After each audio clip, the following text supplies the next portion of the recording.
Hello friends, this is Naresh Bukala. I am from Vedic Educational Institution. We are providing coaching services to all the levels of CA, CMA. ఈ రోజు మనం ఈ వీడియోలో సిఎంఏకి సంబంధించిన full course details తెలుసుకున్నాము. అలాగే eligibility criteria, subjects కానీ and duration of the course కావచ్చు and career opportunities in CMA కోర్స్లో మనం ఈ వీడియో తెలుసుకున్నాం. For more details and information please subscribe to Vedic for CA CMA. First eligibility వచ్చేసరికి 12th పాస్ అయిన any student. So irrespective of their group MEC, CEC, MPC, BiPC, so వాళ్ళ CMA ఫౌండేషన్కి register అయిపోవచ్చు. బేసిక్గా సిఎంఏ కోర్సులో మనకు మొత్తం 3 లెవెల్స్ ఉంటాయండి. First level CMA foundation, second CMA intermediate and CMA final. First level CMA ఫౌండేషన్లో మనకు టోటల్గా 4 సబ్జెక్ట్స్ ఉంటాయండి. So first subject accounts, second law, third maths and stats and fourth economics. And each subject carries 100 marks. And passing criteria వచ్చేసరికి ఈ subject 40 marks రావాలి and ఓవరాల్గా 50% aggregate criteria. So ఇక్కడ మనకు 50% ఆఫ్ 400 అంటే 200 మార్క్స్ వస్తే మనం సిఎంఏ ఫౌండేషన్ క్లియర్ చేసినట్టు. సో ఈ సిఎంఏ ఫౌండేషన్ యొక్క ఎగ్జామ్ ప్యాటర్న్ సరికి ఫుల్లీ ఎంసీక్యూ బేస్డ్ అండి అండ్ నో నెగిటివ్ మార్కింగ్. ఇక్కడ నెగిటివ్ మార్కింగ్ లేదని స్పెసిఫిక్గా మాట్లాడుకోవడానికి రీజన్ ఏంటంటే సిఏ ఫౌండేషన్లో మనకు నెగిటివ్ మార్కింగ్ ఉంటుంది. అంటే 4 ఇన్కరెక్ట్ టిక్ చేస్తే మనకు 1 కరెక్ట్ ఆన్సర్స్ నుంచి మనకు 1 మార్క్ డిడక్ట్ అయిపోతుంది. అండ్ అన్ని ఎగ్జామ్స్ కూడా సింగిల్ డే కండక్ట్ చేస్తారు. కమింగ్ టు సిఎంఏ ఇంటర్మీడియట్కి సిఎంఏ ఫౌండేషన్ క్లియర్ చేసిన వాళ్ళు కానీ, లేదా డిగ్రీ పాస్ అయిన వాళ్ళు కానీ, లేదా సిఏ ఇంటర్మీడియట్ పాస్ అయిన వాళ్ళు కానీ, సిఎస్ ఫౌండేషన్ పాస్ అయిన వాళ్ళు కానీ సిఎంఏ ఇంటర్మీడియట్కి ఎన్రోల్ అయిపోవచ్చు. సిఎంఏ ఇంటర్మీడియట్లో మనకు టోటల్ 8 సబ్జెక్ట్స్ ఉంటాయండి. ఆ 8 సబ్జెక్ట్స్ని 2 గ్రూపులుగా డివైడ్ చేశారు. అండ్ గ్రూప్ 1లో పేపర్ 5 వచ్చేసరికి law, paper 6 accounting, paper 7 taxation, paper 8 costing. And group 2లో paper 9 operation management and strategic management, paper 10 accounting and auditing, and paper 11 financial management, and paper 12 management accounting. ఇక్కడ CMA ఇంటర్మీడియట్కి passing criteria and exam pattern వచ్చేసరికి all papers మనకు 70 marks descriptive అండి, 30 marks MCQ. ఇక్కడ MCQ అనగానే మళ్ళీ no negative marking. మనకు CMA కరికులంలో ఎక్కడ కూడా మనకు నెగిటివ్ మార్కింగ్ అనేది లేదు. అండ్ పాసింగ్ క్రైటీరియా వచ్చేసరికి 40% in each subject and 50% overall aggregate criteria. దీన్ని మనం డీటెయిల్గా చూద్దాం ఈ ఎగ్జాంపుల్ ద్వారా.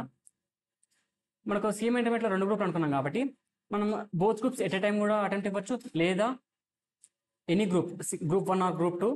సో సింగిల్ గ్రూప్ కూడా మనం అటెంప్ట్ ఇవ్వచ్చు. ఫర్ సపోజ్ మనం ఇప్పుడు సింగిల్ గ్రూప్ అటెంప్ట్ చేసాము.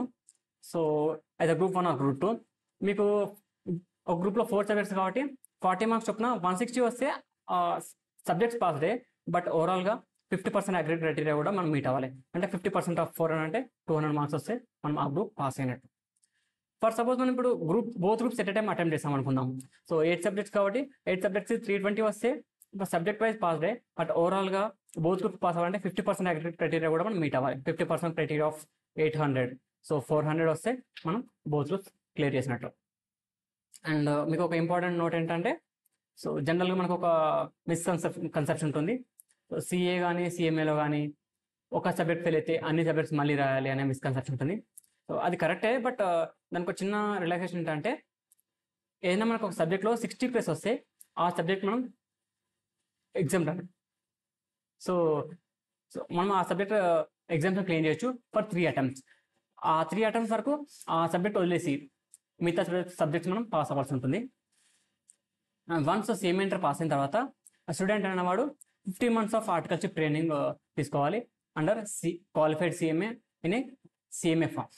సో ఇక్కడ కూడా ఎవరికైనా స్టూడెంట్కి మనకు 15 months of work experience in any industry or organization in manufacturing or trading or service sector, subject to some turnover limits. For manufacturing and trading, there is a turnover limit of 1 crore, and for service sector, there is a turnover limit of 50 lakhs. So ఇంతకంటే turnover ఎక్కువ ఉన్న కంపెనీలో మనం work experience ఉంటే నాకు ఆ 15 months of training, so relaxation ఉంటుంది. So no need of any CMA horticulture. Those candidates can directly enroll to CMA final after successful completion of CMA intermediate. Finance వచ్చేసరికి సిఎంఏ ఫైనల్. ఈ CMA final కూడా similar to CMA intermediate 8 subjects ఉంటాయి. And ఈ 8 సబ్జెక్ట్స్ని again 2 గ్రూప్స్గా divide చేశారు, group 3 and group 4. ఈ group 3లో పేపర్ 13 వచ్చేసరికి law, paper 14 strategic financial management, paper 15 taxation. ఇక్కడ మనకు ట్యాక్సేషన్ అనగానే మళ్ళీ సిఎంఏ ఇంటర్మీడియట్లో డైరెక్ట్ అండ్ ఇండైరెక్ట్ ట్యాక్సేషన్ ఒకే పేపర్లో ఉంది. ఇక్కడ మాత్రం మనకు 2 సబ్జెక్ట్స్గా డివైడ్ చేశారు. పేపర్ 15 వచ్చేసరికి డైరెక్ట్ ట్యాక్సేషన్, పేపర్ 19 వచ్చేసరికి indirect taxation. And paper 16 costing, paper 17 cost audit, paper 18 financial reporting, final level of accounting, and paper 20 వచ్చేసరికి ఎలెక్టివ్ పేపర్. ఇక్కడ పేపర్ 20 కొంచెం డిఫరెంట్ అండి. లైక్ ఇక్కడ మనకు 3 ఆప్షన్స్ ఇచ్చారు. ఈ 3 ఆప్షన్స్లో ఏదో ఒకటి మనం చూస్ చేసుకోవచ్చు. అండ్ అగైన్ ఇక్కడ మనకు ఓపెన్ బుక్ సిస్టమ్ లేదు. అంటే మనకు సిఏ ఫైనల్లో కూడా సిమిలర్ వేలో మనకు ఒక ఎలెక్టివ్ పేపర్ ఉంటుంది. అక్కడ ఎలెక్టివ్ పేపర్ మనకు ఓపెన్ బుక్ సిస్టమ్, అంటే మనం ఎగ్జామ్ సెంటర్కి బుక్స్ క్యారీ చేసి రిఫర్ చేసి మనం ఆన్సర్ చేయొచ్చు. బట్ ఇక్కడ సిఎంఏ ఫైనల్లో మాత్రం మనకు అట్లాంటి బెనిఫిట్ లేదు. సో రిమైనింగ్ 7 సబ్జెక్ట్స్లానే ఇది కూడా మనం ప్రిపేర్ అయ్యి ఎగ్జామ్ రాయాల్సి ఉంటుంది. Coming to passing criteria and exam pattern of CMA final. So ఈ subject 40% criteria and 50% aggregate criteria ఉంటుంది, similar to CMA intermediate. Paper pattern వచ్చేసరికి 70 marks descriptive, 30 marks MCQ and no negative marking. So ఇది మనకు CMA ఒక entire curriculum. Coming to career opportunities. So బేసిక్గా సిఎంఏస్కి manufacturing సెక్టర్లో కానీ అండ్ పిఎస్యూస్లో కానీ హ్యూజ్ డిమాండ్ ఉందండి. There are lots of job opportunities. So మీకు సిఎంఏ తొందరగా ఎన్రోల్ అయిపోయి సిఎంఏ క్వాలిఫై అయిన తర్వాత will see lot of opportunities. ఇదండి ఈ వీడియోలో సిఎంఏకి మంచిన ఇన్ఫర్మేషన్. అండ్ మీకు ఈ ఇన్ఫర్మేషన్ నచ్చినట్టయితే please subscribe to my YouTube channel. And all the best for your bright future. Signing off as CACMA Naresh Bukala.